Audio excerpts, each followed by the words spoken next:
రామనామం కంటే కూడా శివనామం గొప్పది.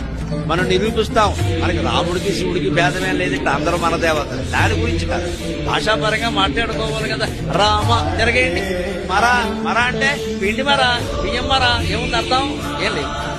రామ అంటేనే రామ, మర అంటే రామ కాదు. కానీ ఏమంటారు మామూలుగా మర అన్నా కూడా రామరామ అవుతుంది కదా. అవుతుంది, కానీ మరకు అర్థం ఉందా? కానీ రామనామం కంటే కూడా శివనామం గొప్పది. ఎందుకో తెలిసి శివ తిరగే. వశి అంటే శివ అంటే కూడా గొప్ప. వశి అంటే సర్వేంద్రియాలని వశం చేసుకున్నవాడు అని అర్థం. ఎంత గొప్పదండి అది. అది శివ అనే 2 అక్షరాల్లో గొప్ప. ఇది పరమ మేధావి, ప్రపంచం మొత్తం మీద మేధావైనటువంటి శంకరాచార్య స్వామి మాత్రమే దీన్ని పట్టుకోగలడు, మరొకరు పట్టుకో. ఇది చెప్పింది ఆయన ఒక్కడే, ఇంకెవడు చెప్పలేదు. యావత్ సంస్కృతి తాగించారు. శివనామాన్ని తిరగేయండి మీకు శక్తి ఉంటే అన్నది. వశి అంటే యస్య వశే సర్వం జగత్.